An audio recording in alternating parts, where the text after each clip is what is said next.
بلکہ جو پہلے گھر اسی بھی دیسی تو تاں کچھ بچ گل بھی سننے سے کوئی تیار گل بھی سننے سے کوئی تیار نہیں. کسی کو کوئی زمین دبا لے دن دہاڑے سامنے دبا لے جا کر کیس کر دے 10 سال تک تو انشاءاللہ تعلیم ہی نہیں کرنی وکیل ہی نہیں ملنا پیسے دے دے گا. کیوں؟ قانون قرآن والا نہیں ہے. قرآن تو انصاف دلاتا ہے, قرآن تو سبق دلاتا ہے.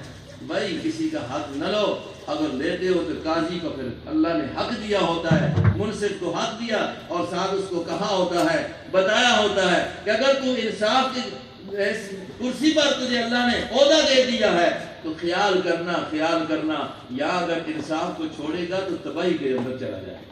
اگر اس کے اندر قرآن کی تعلیم ہوگی, اس کے اندر اگر محمد الرسول اللہ کا فرمان اور شریعت ہوگی تو وہ ظلم نہیں کرے گا, وہ پھر منصف بن کر حق والے کو حق دلائے گا.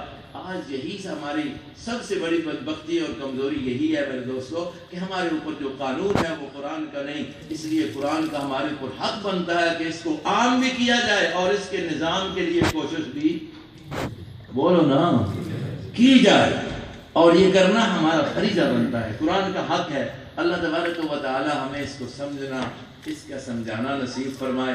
اللہ نے اس کے اندر بڑی برکات رکھی ہیں.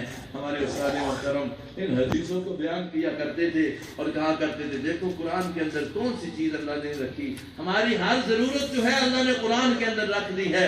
انسان ہے, ڈر لگتا ہے گھر میں چور آ جائیں گے, ڈر لگتا ہے شیطانی اثرات ہو جائیں گے, ڈر لگتا ہے کہ بچوں کے اوپر اثر ہو جائے گا. فرمایا کرتے تھے رب کائنات نے محمد الرسول اللہ کی زبانی ہمیں یہ نہیں بتلا دیا اور گھر میں آیت الکرسی پڑھ لو شیطانی, اور اگر تم یہ کہتے ہو کام